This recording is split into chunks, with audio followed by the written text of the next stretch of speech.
And today our topic was going to be taking a look at how the United States emerges as the superpower following the end of World War II. But saying World War II, then also sort of during this week here in Chattanooga related to World War II. And that is, as I know most of you are aware, Chattanooga's only Medal of Honor recipient, Charles Henry Coolidge Sr., died on Easter Sunday. And Mr. Coolidge's funeral is this coming Friday. And, the funeral, there's a public segment of the services, then there's a private funeral at the cemetery for the family and for visiting dignitaries. And of course, then later there will be a reception, a closed reception at the Medal of Honor Heritage Center that bears his name for the family and for those who have traveled in. But one of the things that we're asking people to do is when the funeral, we anticipate that the public funeral at First Presbyterian Church on Macaulay Avenue will end at about 11:35, 11:40. And we have a plea going out to the city of Chattanooga asking that people line Macaulay Avenue from First Presbyterian Church out to the National Cemetery where Mr. Coolidge will be laid to rest. It seems like an appropriate thing to do for a fallen hero who is going home at the age of 99, the oldest, at his death, the oldest living Medal of Honor recipient in the nation, one of only 2 World War II recipients, leaving only Woody Williams, who was awarded his Medal of Honor for action in the Pacific. Mr. Coolidge's occurred in France on Hill 643, having followed actually tremendous fighting before he ever got to France, from Salerno to Anzio, through Rome, and up through into France. So, I would ask those of you that are free and available on Friday, if you would like to join the city of Chattanooga. We're doing an appeal, TV and radio, asking people to do that. We plan to film drone footage of the ceremony so that it can be preserved for posterity. It's a once-in-a-lifetime event for Chattanooga, and certainly an appropriate way to pay homage to one of our favorite sons of all time. So having said that, now we're going to sort of jump into, so World War II is over. Hang on just a second. I'm going to.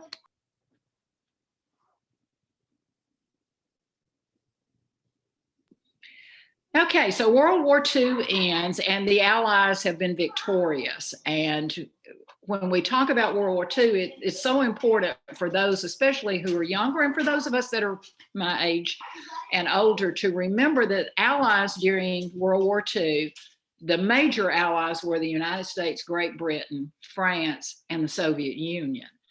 And that we were fighting at that point, World War II, the enemy was Germany, Japan, and Italy. And coming out of World War II, having had that tremendous loss of life, fighting that had lasted for the Europeans, it had begun on September the 1st of 1939, when the German panzers had rolled across the border into Poland, and that sort of triggered a series of alliances, at which point England and France declared war on Germany. Germany had first, there had been a series of events in which they were simply attempting to get Liverstrom breathing space. And that was their justification for taking Austria, which is a sort of German-speaking nation, and parts of Czechoslovakia. But once they rolled into Poland, then the world's eyes really turned to what Hitler and the Nazi plan was. The United States, of course, comes into the war with the attack on Pearl Harbor, with Roosevelt's asked for a declaration of war the following day on Monday, December the 8th. We declared war on Japan, and because Japan was allied with Germany and with Austria, Germany and Austria declared war on us. Side note is, of course, Germany had hoped we would never become involved in the war because they were concerned with the size of the US military, which quite frankly wasn't as large when the war began as it had been at times in history. But anyway, the war ends and you have the Allies who have been victorious: Great Britain, France, the United States, and the Soviet Union.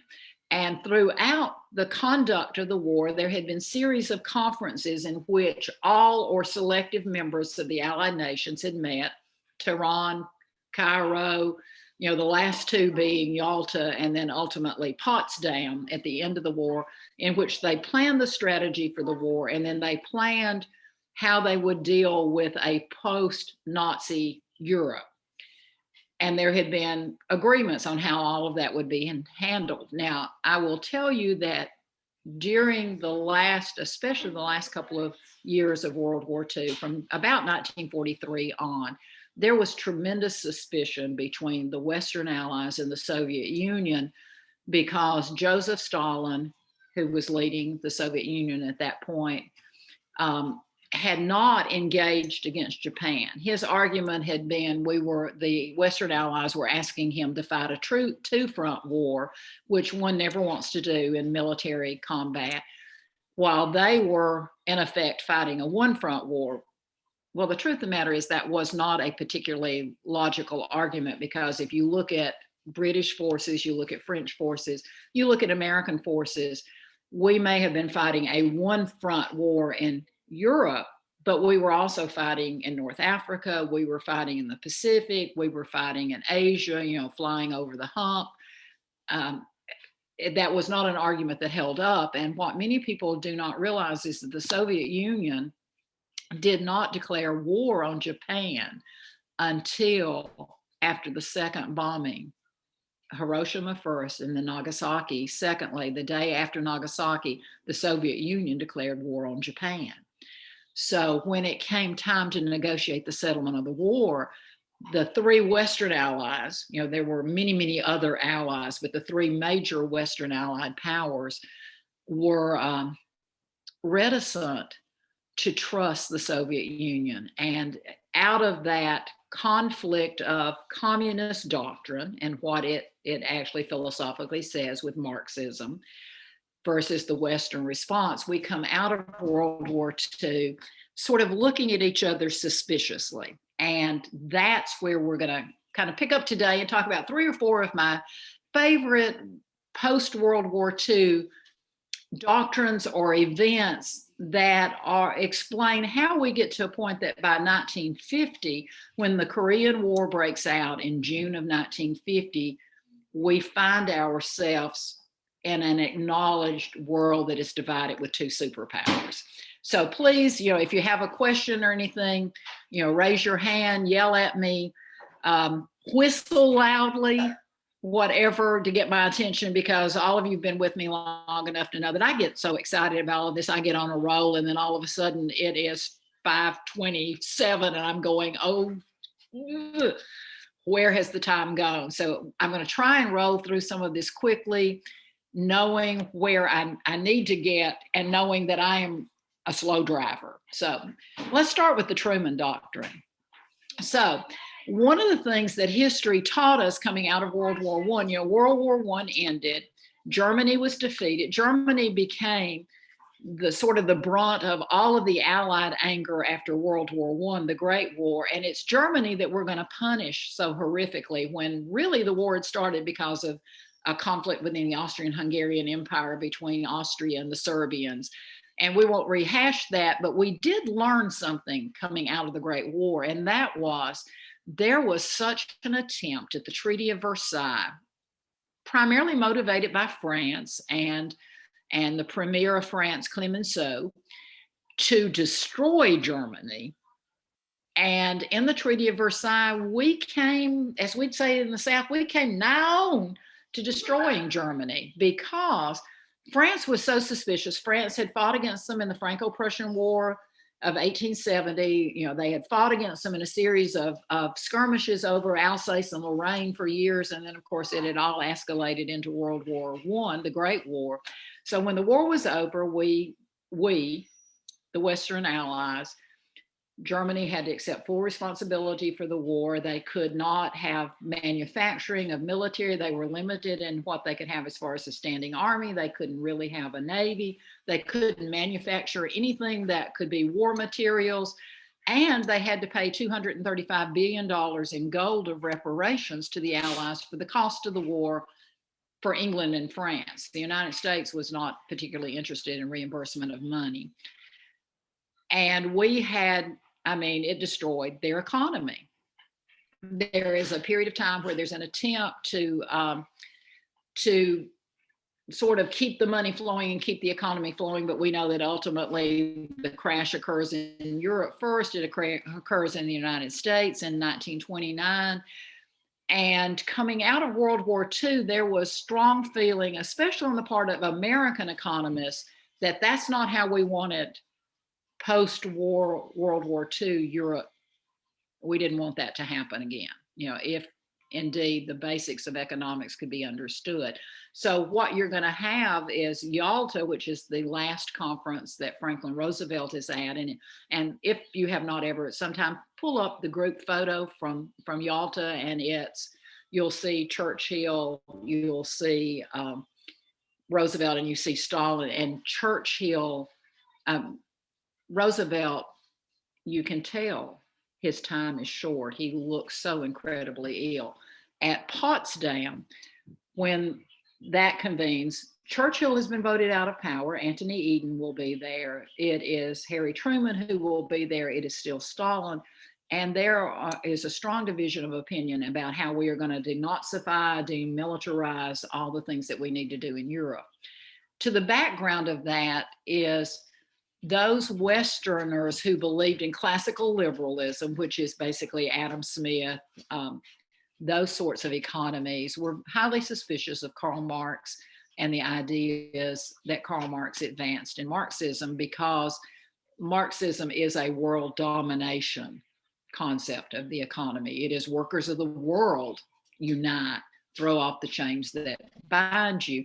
So there was suspicion on the part of a lot of the Western allies that the Soviet Union had designs far beyond their own borders. And that will be magnified by the fact that once the war is over, the Soviets never withdraw from the Eastern European countries that they had, as they had moved westward toward Berlin, we had moved eastward toward Berlin.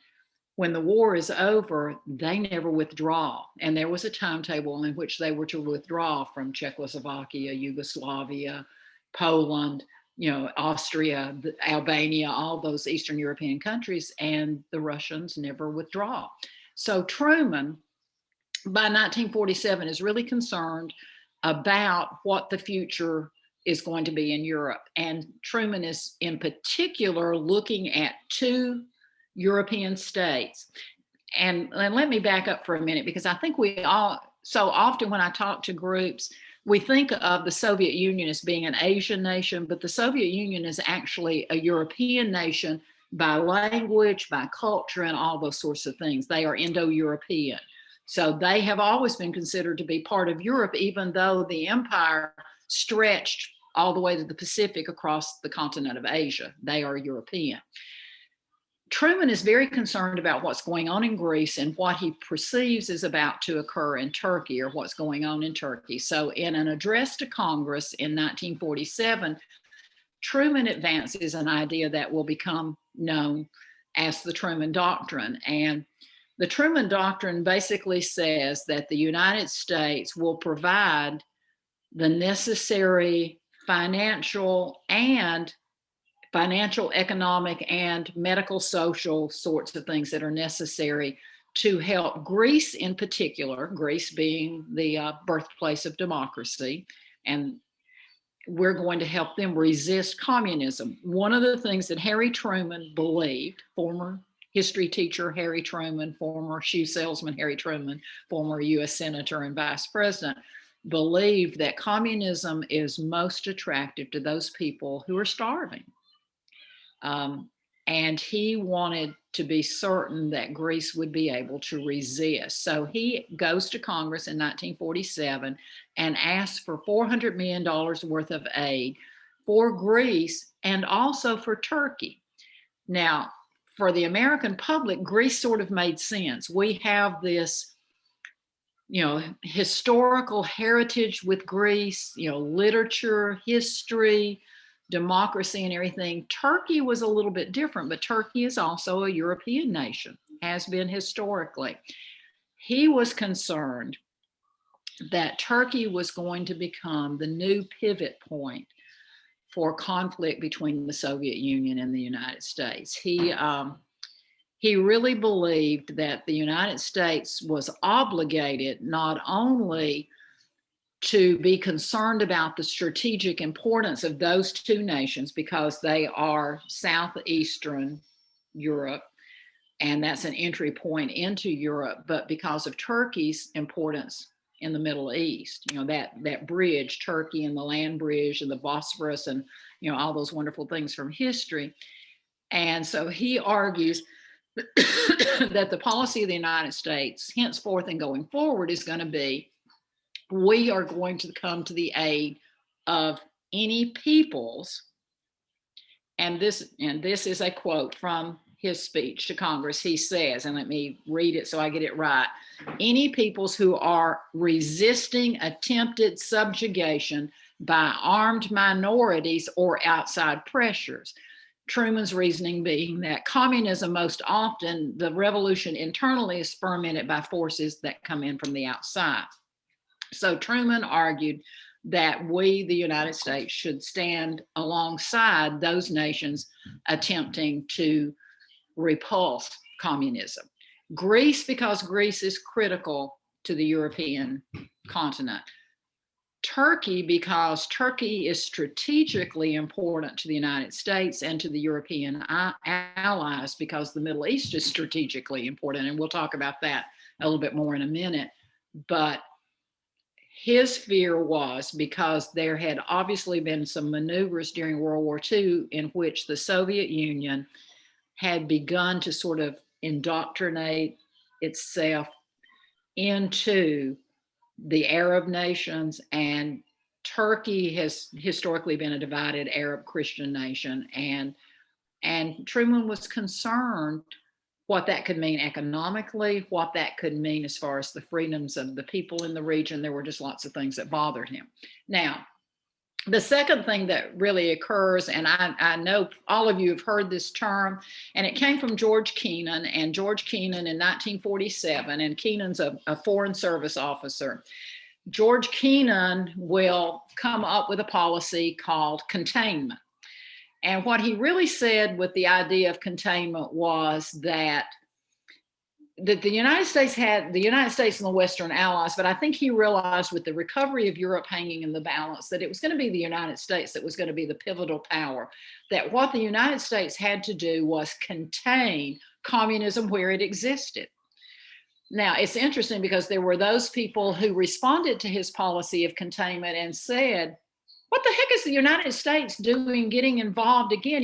Yes, we were drawn into World War I, because we were making the world safe for democracy. What a lovely idealistic thing that was. But, what did we really gain from all of that other than the love of the European continent for the most part? We were drawn into World War II after the attack on Pearl Harbor. But can we become this policing force for the entire world? So those people are saying, George Kennan, you're making us nervous. We shouldn't do that.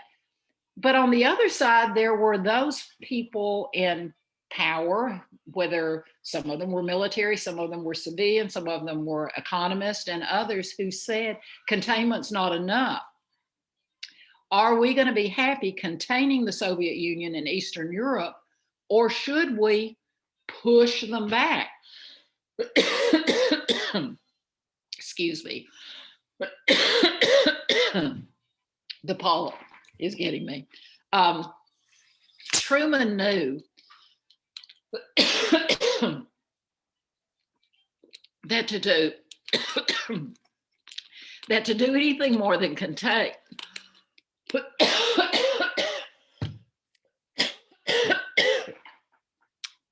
see what happens when you get excited. Truman knew that to do anything more than containment would mean military action. It had been suggested to the Soviet Union, it had been agreed in diplomatic circles the Soviet Union would withdraw from Eastern Europe. Well, they hadn't. So how were we going to make them? And Truman knew that would mean military action. And we were not in a place that we were prepared to go back into a military action only 2 years after having come out of World War II. So containment becomes really what will become the motivating factor for the rest of the 20th century, at least up until 1989, when we see the collapse of the Soviet Union. If you think about it, what we're going to be doing, what the United States will be doing on one hand, the Soviet Union will appear to be doing on the other hand, is they're going to attempt to be spreading communism. We're going to attempt to be containing, because we have adhered to this idea that each time a nation falls, it's the domino effect. And some of you are old enough to remember having heard that in diplomatic circles. So we're not going to be able to roll the Soviet Union back, but we're going to block them from being able to roll forward. Now, how are we going to do that? Well, one of the things that will become a major policy during this post-World War II will be the Marshall Plan. Everybody's heard of George Marshall, the Marshall Plan. George Marshall had been a military general.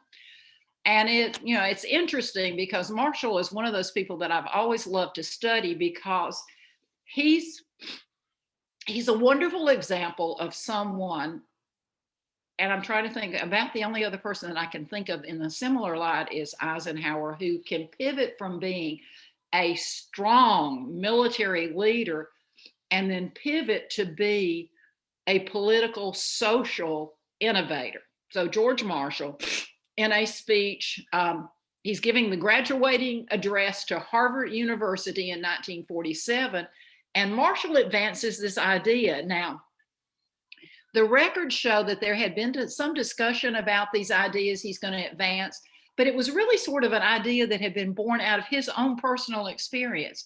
So, here he is speaking to the graduating class at Harvard University, and he, in this speech, calls for a plan to rebuild Europe. So it's not just going to be a program that aids nations attempting to repel communism when it appears that there are potential revolutions within their own boundaries. But Marshall conceives of this idea that a strong Europe, if we aid them in rebuilding a strong Europe, that communism will never have a breeding ground to spread. So what he suggests in this speech is that we create this sort of multifaceted program that will ultimately become known as the Marshall Plan. He does not anticipate that it's going to be called after him, but that's what it's going to be. And it will provide all sorts of aid, hospital aid, food, rebuilding of infrastructure. Think about how much of Europe had been destroyed by the massive land and air attacks of World War II. It really, there was such a deterioration of the economy in Europe that he realizes that what we have to do is there's got to be a way to rebuild European industry. There's got to be a way to entice outsiders, being the United States predominantly, but maybe others, to invest into the European economy. And interestingly, Marshall is smart enough to realize that if the European economy gets better, if the standard of living rises in Europe, guess what? That becomes a great market for American-made products too, because we need a market. We have tooled up coming out of the Great Depression to fight World War II, but we need a sustainable economic program of industrialization that will fuel this nation. And it does seem to work. Now, how much money does he ask for? I always hesitate even in using these numbers, but in 1947 amounts of money, George Marshall is asking for $12 billion out of the American Treasury to fund the rebuilding of Europe. What will begin to happen is the Marshall Plan, they'll begin to formulate the guidelines for it, how the money is going to be distributed, what's the accountability factors, who's going to rebuild the roads. American companies are going to be involved a lot. it's such an exciting period of time because there's been so much damage done. Well, the Marshall Plan was first formulated, it was going to be for all of Europe. But that's not what happens because, the announcements are made, funding is available, we're going to help all of Europe rebuild, and that includes the Eastern Bloc. But the Soviet Union, and probably a valid calculation on their part, realized that if the United States and the Western allies helped to rebuild Eastern Europe, it would lessen their authority and lessen their control on those Eastern Bloc nations, and that perhaps communism would not be quite so enticing for those people. And as a result, the Marshall Plan will end up being applied solely to Western Europe. The Eastern Bloc will never be allowed to participate. Side note, Tito, who will be the ruler in Yugoslavia, is the only one of the Eastern Bloc communist dictators who sort of modifies communism. He will modify it into what he will call a communist/capitalist communism, which of course is inherently not communism, but that's why the economy will be better in Yugoslavia than it will be in the rest of Eastern Europe. Interestingly, for having formulated this plan, George Marshall is the only American general to have ever been awarded the Nobel Peace Prize for his effort to, what he believed with this effort is that we were averting there ever being a World War III. And I will tell you that there was so much discussion coming out of World War II of if indeed World War III occurred, what would it look like, especially in the aftermath of Hiroshima and Nagasaki, and as we begin to become more prolific in our use of our ability to have nuclear weapons. There's a lot of concern about how do we keep that from happening. So let's talk about the Berlin Airlift, which is one of my favorite things of all times. And obviously I'm easily excitable, but I think the reason why I love talking about the Berlin Airlift so much is that the counter plan to it is called Operation Vittles. And I think probably only Southerners know what vittles are. Everybody know what vittles are? Okay, where are my redneck Southern people? Which is actually a derivative of a Celtic word that means food. So it is Scots-Irish as it was translated into North Carolina and everything. So the Berlin Airlift, what happens? Well, when the war was over at Yalta and then at Potsdam, it's refined, there is a division of spheres of influence that will occur in Europe. Obviously, the Soviet Union has Eastern Europe because they've never gotten out. And then the Western parts of Europe will be divided among three sectors that will be the United States, France, and Great Britain. This is especially true in Germany, and it includes the city of Berlin. Now, interestingly, when they draw the map at Potsdam, Germany is divided into four sectors. Berlin is physically, geographically in the Soviet sector, but the city of Berlin itself is also divided into four sectors, so that the Soviet Union controls one part of Berlin, the United States has a part. Many of you will remember that for a period of time, Eisenhower actually sort of moved SHAEF to Berlin and has his headquarters there as they're attempting to figure out exactly what all had happened. France will have a section, Great Britain will have a section. Well, the Soviet Union's not real happy with that plan. They're just really not. They want the Western Allies out of their sphere of influence. We, the Western Allies, want to be in Berlin because Berlin is the capital of the unified Germany that had occurred in 1870, and it is where we can begin to demystify the Nazi mystique, where we can determine the extent of Nazi power, where we can uncover the documents related to Nazism, all those sorts of things that we hope will prevent anything similar to Nazism ever becoming popular again, ever becoming the motivation for the kind of horrors that we had seen during World War II. Well, because those Western allies have control of Berlin within the Soviet sector in early 1948, the Soviet Union shuts down all the roads, the rivers, everything coming into Berlin so that the Western allies could not get food in, couldn't get supplies in, couldn't get people in.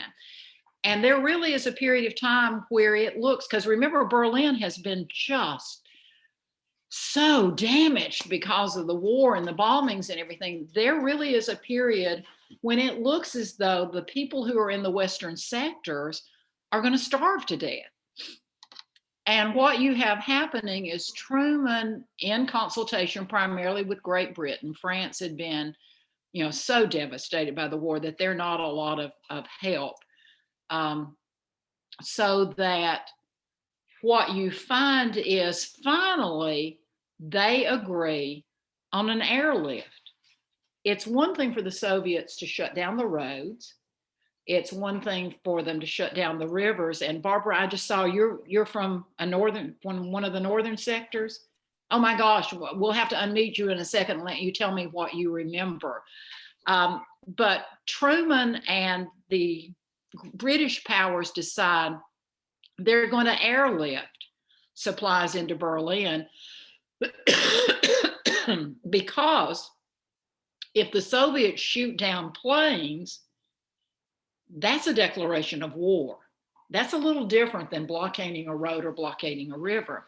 So for a period of 444 days, the United States and Great Britain, France to a much lesser extent, will be airlifting supplies into Berlin.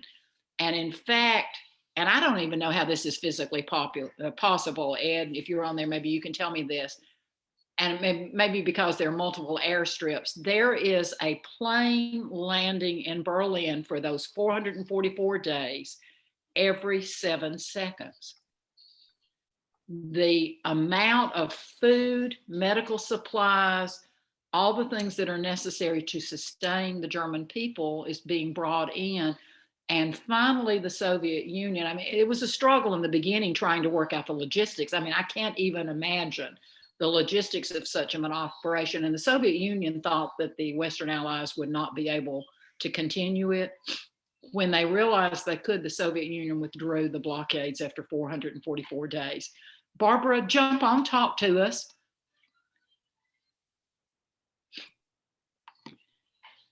No, I know what the word victuals means, but I grew up in the North. Yes, and you think about it and think about, I'm going to be real honest with all of you that are listening right now. I mean, are you ever overwhelmed trying to figure out how to feed your family 3 meals a day? Yeah. Can you imagine feeding, at this point, the 3 Western sectors of Berlin itself is about 2.7 million people.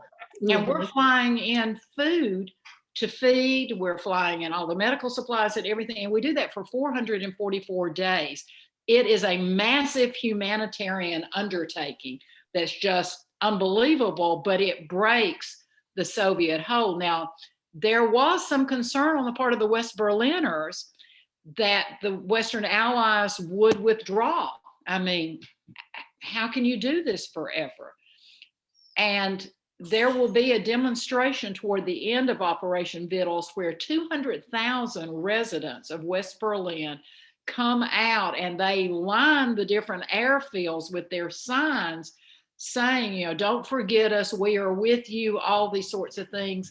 And of course, it's broadcast around the world. It makes the newspapers, the radio stations are carrying all of that, which explains why, for some of us that are old enough to remember, anyone remember when John Kennedy went back to Berlin during his administration? And he begins his, he quips in his speech, I'm the man who brought Jackie Kennedy to Berlin, but he attempts in German to say, I am a West Berliner. And that's because that's what Truman had said with Operation Vittles. So it was a reiteration of we stand together. I mean, history just connects so beautifully over and over and over again. Yeah, Lynn, if I could add something too, sorry. No, jump in. Yeah, that long link I have there is about the candy bombers during the Berlin airlift. Yes. Just a fascinating story. Sorry, Yeah, my daughter just came in and the dogs went crazy.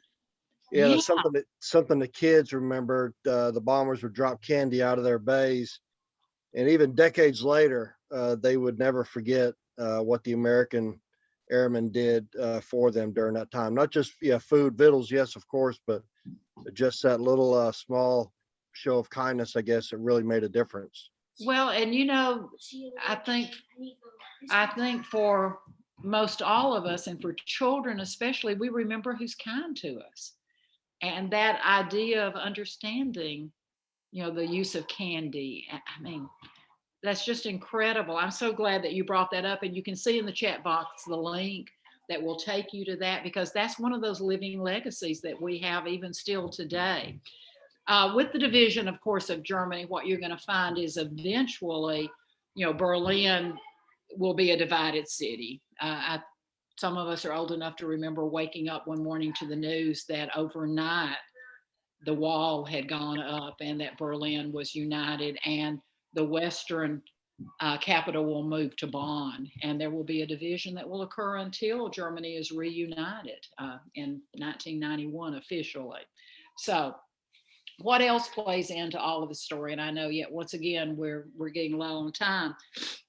Part of two that in the late 1940s that will drive the wedge between the United States and the Soviet Union is the issue about the state of Israel. How many of you have seen the movie Exodus? Any of you seen that? Okay, good. Most of us can hum the theme to Exodus, at least. We've heard that. Well, it's interesting because, the Middle East question had been around since the Balfour Declaration following the First War.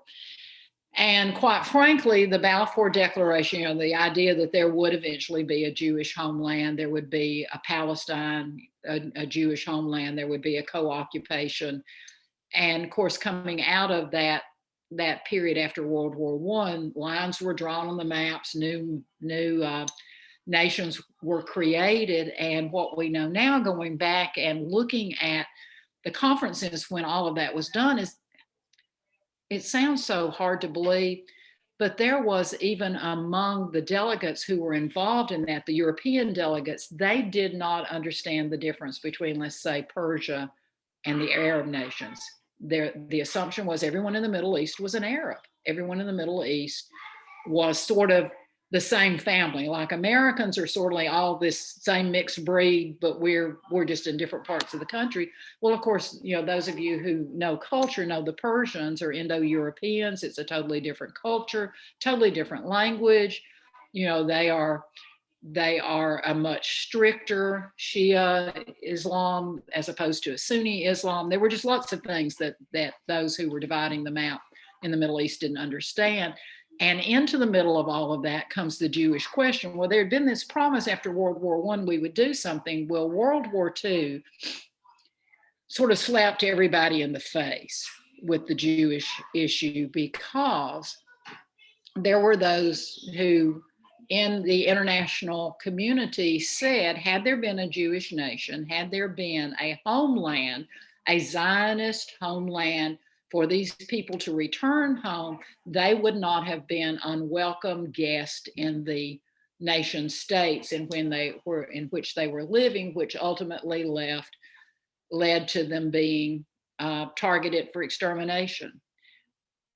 And so playing on that guilt coming out of World War II of all those people who had died in the concentration camps, all those people who had died above, within the cattle carts being moved from site to site, all the horrors of the final solution, the world is trying to figure out what to do with Israel. And Harry Truman, I mean, bless his heart, think about it. He's elected as vice president in the fall of 44. Roosevelt dies in April of 45. And suddenly Truman, who's had, this 6-month honeymoon as vice president, is thrust into the presidency. He's got to deal with the aftermath of World War II, all these major questions that are coming out of this. And there were lots of people diplomatically suggesting that the United States needed to stay out of that discussion, that we didn't need to be a part of that, that sort of like the future of Europe. Maybe we were not a primary voice that needed to be heard in that. Truman, however, doesn't agree. Not long after Truman takes office, he appoints a committee that's going to study what the committee will be charged with, the Palestine question. What are we going to do? Can we have the peaceful coexistence? Say hello to everyone, Rory. Is there the possibility that there ever can be peaceful coexistence of the Palestinian people and the Israeli people? And of course, here we sit now 75 years later, and it's still an issue that we're concerned about. But he puts together this committee and he charges them with, how could this possibly be done? Can we enter into some sort of a negotiation in which we can create a nation for Israel? And so with the US backing, in November of 1947, the United Nations will adopt Resolution 181, which will partition the former Palestine into part Jewish state, part Arab state. The United States backs that resolution. And in fact, we, as a part of our State Department diplomacy, recommend that there be a United Nations protectorate trustee sort of relationship over that, trying to teach the Palestinians and those who will become the Israelis to be able to coexist peacefully. That's not exactly what will happen. It looks like there will be all-out war. And when on May the 14th of 1948, David Ben-Gurion, who will become the head of the Jewish agency for the Jewish part of the partition, proclaims the establishment of the state of Israel, Harry Truman recognizes Israel on the very same day. And we have thrown ourselves into this equation that we are going to support the nation of Israel. Now, why does he do that? He does that because, as critical as the Middle East is to us from an economy standpoint, as much as we want peace in the Middle East, the truth of the matter is that because of the Judeo-Christian religious background, we see ourselves allied with Israel. This is the nation of the God of Abraham. And Truman will actually use that sort of language when he's talking about it. Well, is there going to be war? Yeah. So the creation of the nation of Israel leads us almost immediately to what will become known as the Arab-Israeli War of 1948, which again, the United States is going to attempt to stay neutral. Most people don't realize that we did not supply arms to either Israel or the Arab nations during that war. We suspected that the Soviet Union was arming the Arab nations, but we stay out. We supply advisors, and that's pretty much always the way we first get involved in things. So when Israel is declared as a nation, there is a huge outcry among the Arab nations, as one would have suspected that there would be. So even from the time that the Resolution 181 was introduced into the United Nations, there was a lot of conflict. And Palestinians, first and foremost, are going to be upset. So when the war breaks out in 1948, it is first a war in which the Palestinians are going to be fighting against the Israelis. They are going to do it in a sort of quasi-liberation army, guerrilla warfare, fighting against Jewish strongholds that are being created. Ultimately, however, what you're going to find is that the fighting is going to intensify because you're going to have Arab nations beginning to send troops to support the Palestinians. You're going to have Lebanon, Syria, Iraq, and Egypt. And interestingly, Saudi Arabia will not send their army under the Saudi flag, but they instead will send troops to be absorbed into the Egyptian fighting forces, which they believe keeps them a little more neutral. Not exactly sure how that works, but anyway, they do. In the beginning, the Brits will attempt to help the Israelis by moving troops and supplies in for what at that point was Transjordan, what today we know as Jordan. Ultimately, though, it's interesting, Israel defeats the combined Arab armies. The Israelis, you know, part of it is they're fighting for a homeland. Part of it is, who knows? I mean, it's just been an interesting issue to watch the fighting that when there has been all out war.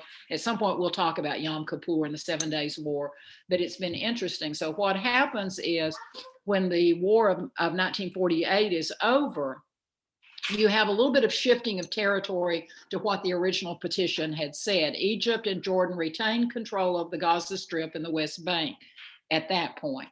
You have Israel gaining a little bit of extra land toward Jordan, though, but you have an armistice that comes into effect. And that armistice will actually last for almost 20 years. But the United States has pretty much shown to the world that we're going to be allied with Israel. The Soviet Union has pretty much shown to the world they're going to be allied with the Arab nations. The Middle East is a pivotal economic point for all of us because they have huge quantities of something that, as modern industrialized nations, we need, and that's oil, vast supplies of oil, that all of us are going to focus on the Middle East because they are critical to, you know, where we're going to go from there. Okay, final thing, real quickly, since we're at 5:22, and we're going to do NATO in 3 minutes. So NATO, North Atlantic Treaty Organization. The European nations became very concerned because they have this memory of how World War II started. You know, the Germans rolled across the border into Poland. They remember sort of how, you know, how World War I had started with Russian troops mobilizing, German troops mobilizing, and the next thing you knew, and they have this great fear that in the spark of one day, or the spark all across that Eastern European sector, that you might have an attempt by Soviet-backed forces, including Soviet troops, pushing into Western Europe. What if they attack in very vulnerable points of Western Europe? You know, where would be most prone to fall? Perhaps Greece again. You know, perhaps, you know, Montenegro, perhaps Italy. Italy was not particularly politically or militarily strong at that point. So what you have is this idea by Truman of creating a defense treaty, and that's what NATO will be.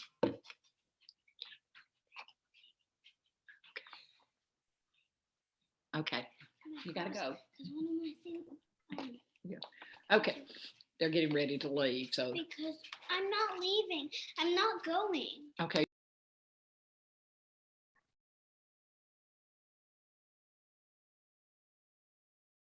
Three minutes.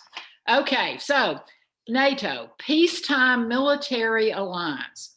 It begins, you know, there's talk about it in 1947 and 1948 because there is some concern about what's the future of Europe going to look like.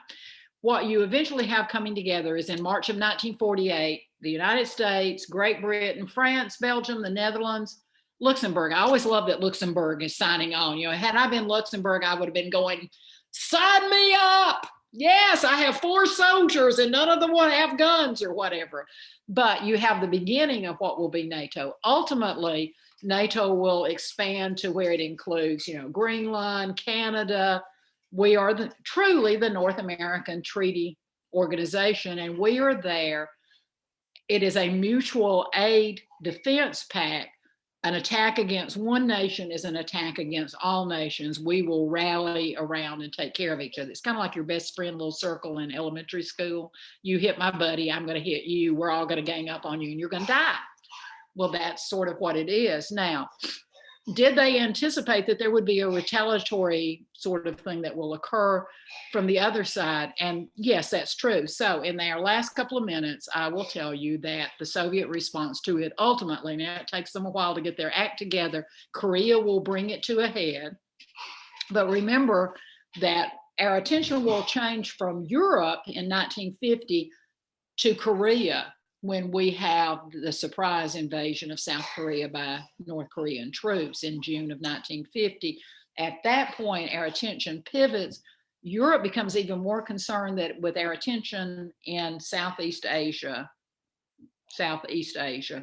that Europe is more vulnerable, and it will be in the midst of that Korean conflict, militarily, economically, and everything, that the Soviet Union and the Eastern Bloc countries, who had no choice but to join because the Soviet Union told them they would, will form the Warsaw Pact, called the Warsaw Pact because the treaty will be signed in Warsaw. So now we have two superpowers. We have the United States on one side with their friends. We have the Soviet Union on the other side with their friends. We have quasi-free market economy versus communism. And we have everybody in the world looking at each other, ready to sort of have a standoff. And that's the world in which so many of us grew up in. And we will, on future dates, kind of explore how that comes into play and what eventually will happen. But I will remind you, and Jennifer and Christina, some of you are too young to remember this, but I remember those elementary school drills of getting under your desk in the event that there was going to be an attack. And of course, for those of us who were here in Tennessee, who were within an hour or so of Oak Ridge, we knew that the identified targets was, in the event of an all-out World War III, was Washington, D.C., New York City, Oak Ridge, Tennessee was in the top 5. And I remember trying to calculate if I would be in the first wave that would be vaporized, or if I was going to, live with the Z of Zachariah sort of saga, for those of you that have read that book, and sort of hoping that if it was going to happen, I was in the first wave that would just be gone and not know anything about it. It's kind of amazing to think about 7-year-olds thinking about things like that. But yet that's the world we grew up in. That was part of the legacy of a divided world following World War II, and it is 5:28, and I'm going to hush. But I mean, it's a fascinating period of time, and there are so many incredible statesmen during this period of time, certainly not without flaws, but talk about global issues and concerns of such a magnitude that it's hard to wrap our minds around. I mean, and Harry Truman saying, the buck stops here. I may not always know the right thing, but I will take the responsibility. You got to love somebody who willingly takes the responsibility. We don't do that often today. So anyway, oh my gosh, such a fascinating period of history. There are lots and lots of good books out there. McCullough's biography of Truman is wonderful. There are lots of good books on this whole time period, lots of military books. We just all need to get together and just sit in a circle and read and drink tea or something. I would love that. But anyway, thank you all so much. And back to Jennifer, Christina, whomever is in charge. I just love seeing the faces of my friends. Thank you, Charles. I saw your name on there, and then, of course, you hid from me. Charles and I are longtime historian buddies. Absolutely. I had to pop in and out a couple of times there. This working for a living is just difficult. Well, thank you, everybody, for joining us. That was wonderful. And I should have already had this pulled up, but let's see what's next week. And I turned off the top of my head, and I didn't. So yeah. Oh, yes. FDR's legacy. 4 terms, you're kidding. Yeah. Whoa. How many presidents have you lived through in your lifetime that you would be willing for them to be elected 4 times in a row? It's the stuff of nightmares, isn't it? Except it seemed to be the right thing at the right time, but maybe not so much now. And of course, it can happen now. And we'll talk about that next week. Until then, you all have so much fun.